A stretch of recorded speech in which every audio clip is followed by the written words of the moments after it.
Yes, Wamboka. DK, if you want to catch the speaker's eye, there's no provision for you to stand up. You sit and I'll give you. Yes, Wamboka, member for Bumula. Honorable Speaker, as you are aware, Article 118 of the Constitution requires this House to facilitate public participation in its legislative and other business of the House. Honorable Speaker, the issue of public participation is a sensitive matter which has often attracted debate and court challenges. Indeed, our recent experience in considering the special motion for removal of the Deputy President made us even appreciate better the need for public participation. Honorable Speaker, with this in mind, please guide this House on whether we shall be expected to conduct public participation in voting for the nomination to fill the vacancy in the office of the Deputy President. Thank you. DK. Thank you, Mr. Speaker. I'm rising on a point of order, still on the same issue that I need your guidance. Looking at His Excellency the nominee, we just vetted not more than 2 months ago, and that implies not more than 6 months ago. And the questionnaire that is expected is still the questionnaire that we used. Why don't we use the same motion and we use the same output and we just put the motion and we put the question and we finish today? Thank you. Drought. Yes. Thank you, Mr. Speaker. Mr. Speaker, it's great that Honorable Gachagua Kindiki has been nominated by the President. My question is, Mr. Speaker, will IEBC have to be involved as the same was done during the election, or it is not a factor in this case? While I congratulate Gachagua Kindiki for nomination. Donya, what is it? Mr. Speaker. On the same issue? Yeah, on the same issue. Go ahead. He's saying that we use the same questionnaire that he used as the interior for the position of the Deputy President. He's incorrect because you cannot use the same questions when it is a different docket. He's out of order. Thank Mr. you for Speaker. helping the Speaker. Yes, member for Langata.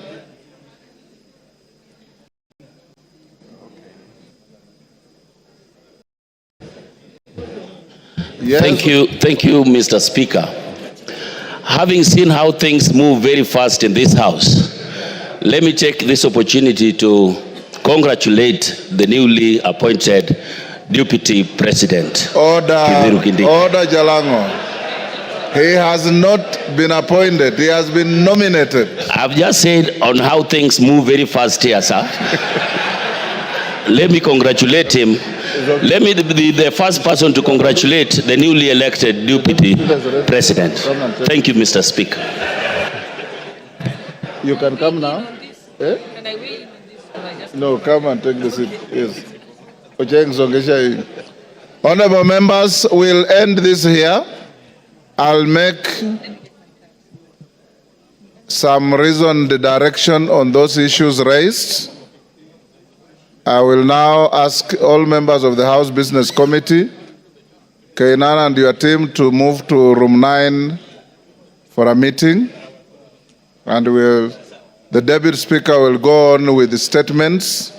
I had not given direction on the member for Moyale's statement. It's committed to the committee responsible and to bring a response in 2 weeks.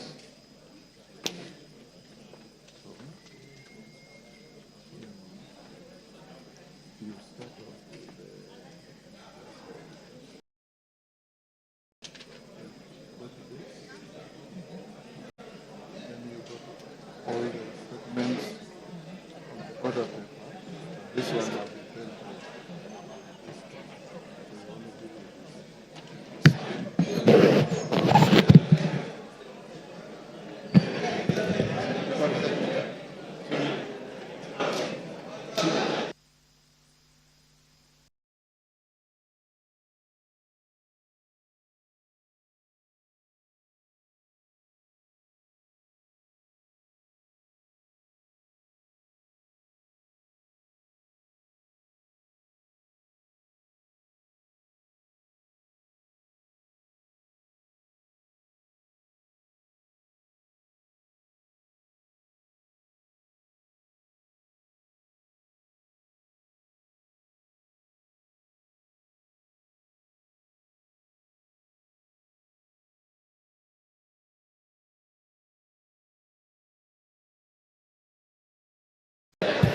Honorable members, we shall now go to statements, and we shall continue with a statement by the member for North Hor, Honorable Wario.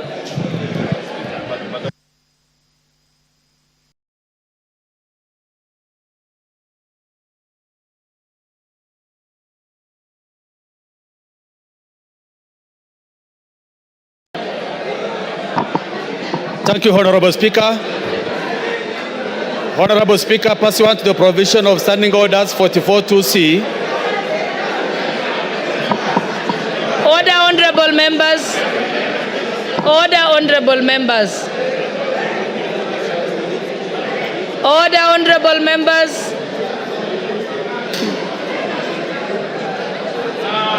Order, honorable members. Honorable Wario, you may proceed.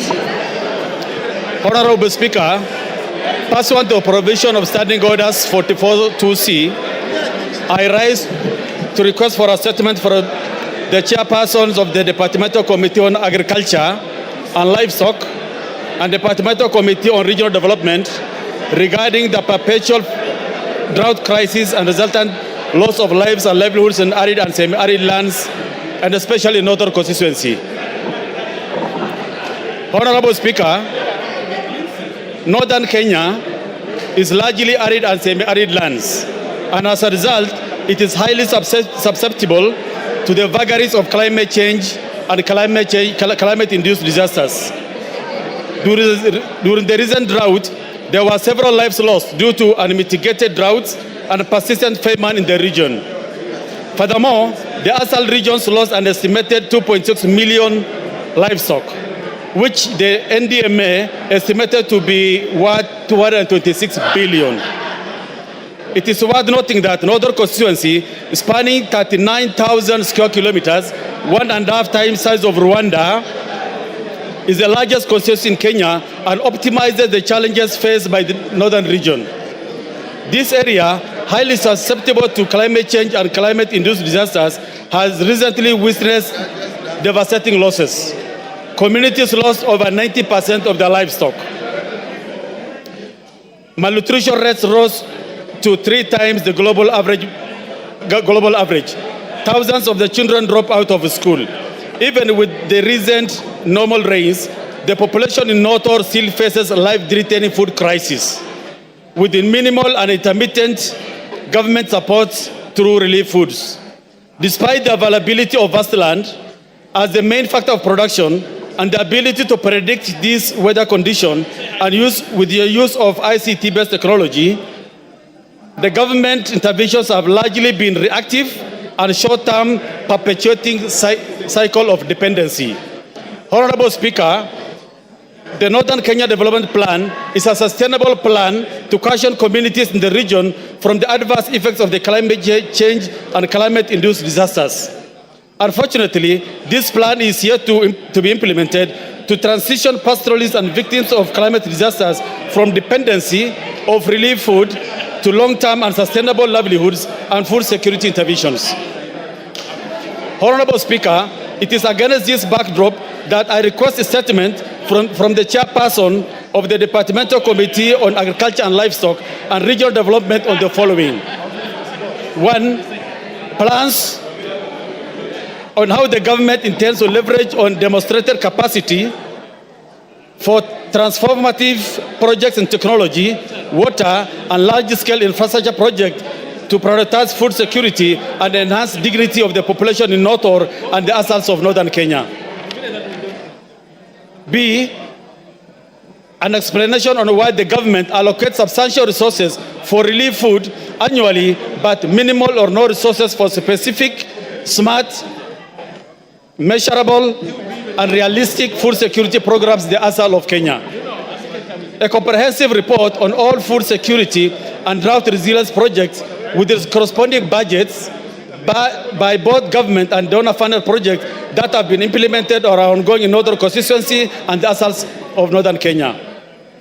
Reasons why ASAL regions of Kenya remain vulnerable to climate change effects despite numerous national plans, including a report on the implementation status of the Northern Kenya Development Plan.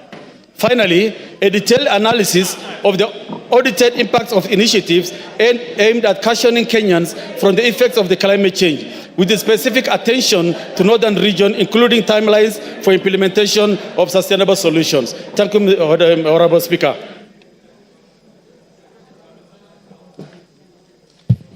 Thank you. That falls under the which committee?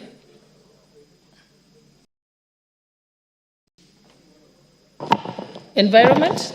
Committee of Agriculture and Livestock and Regional Development. Honorable Mutunga, are you here? Do you have any response? Or do you want to say something about it? Honourable Speaker, we can promise to get a response in the next 2 weeks, soon after the recess. Thank you. Honorable members, before we move to the next statements,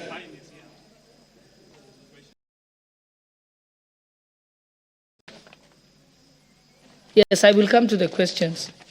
What I want to do is, before we continue with the statement, the answers to the statements,